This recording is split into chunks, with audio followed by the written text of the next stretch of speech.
do këtë fryma për Partinë Demokratike të Kosovës në këto zgjedhje? Po, realisht po mundum në gjitha qytetet të kemi takimit të ndryshme, edhe individuale si kandidat për deputet, edhe strukturat e partive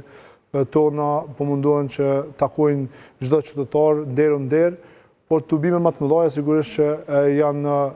të koncentruar me figurën kyçe për kryeministër Zotër Bedri Hamdën, kryetarin e Partisë Demokratike të Kosovës, ku po prezantohet edhe programi platforma e udhëheqjes, por edhe kritikat që kena ndaj kësaj qeverie, e cila e solli vendin prap në zgjedhje, duke pasur 51% të besimit të qytetarëve, që në farformeve edhe për neve si opozit, pavarësisht pse opozita ka detyrë kryesore për të çuar në zgjedhje vendin, sepse ne në fillim nuk besojmë tek udhëheqja një partie tjetër politike, duke qenë se ne kemi qenë proaktiv për t'i dhënë shans Kosovës me udhëheq me vendin, duke prezantuar edhe marrëveshje që të kemi një precedent konsensual dhe ashtu e pam që nuk dëshiroj që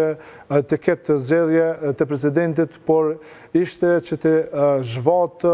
edhe besimin e këtyre qytetarëve që i dhanë në zgjedhjet e 28 dhjetorit dhe fatkeqësisht jemi ku jemi në zgjedhje dhe pitërgojmë që kriza, pavarësisht se është e madhe në ekonominë të vendit, pavarësisht se është e madhe në arsim, në shëndetësi, kriza më e madhe është pikërisht në udhëheqjen e vendit apo në qeverinë e vendit dhe me mendësinë e udhëheqjes që ata kanë dhe sidomos në kohën e fushatës që fatkeqësisht po mbjellin edhe më shumë urrëtie në popull dhe në vllazërit e tonë që jemi në Kosovë. Dhe prandaj është përkeqardhje që kjo mendësi e udhëheqjes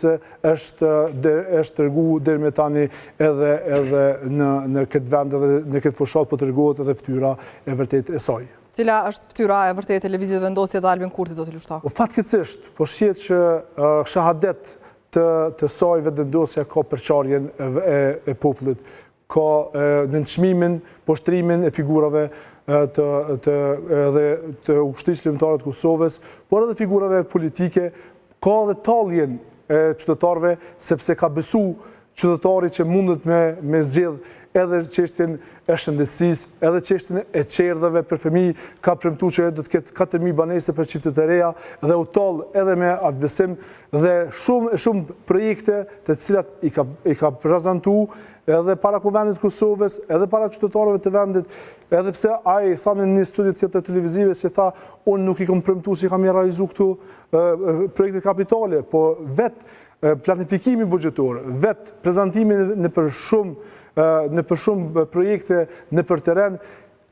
që ai vetë ka prezentuar që i ka si premtim, ka përmenë edhe datët të caktuar që është rasti i Gjelanit, magjistrale në Gjelan, ka thonë njëherë vitin 2022, do të ndërtoj, do të përfundoj, pasaj 2023, e shumë të tjera janë premtime, sepse funditës ato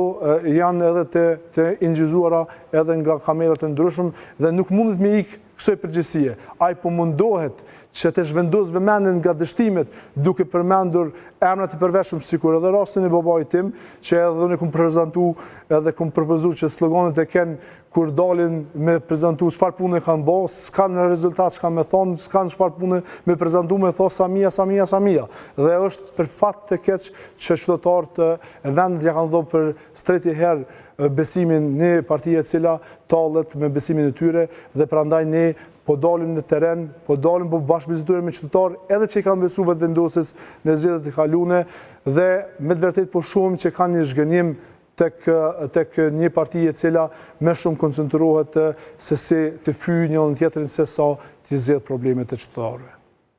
Thatë që edhe ju e keni propozuar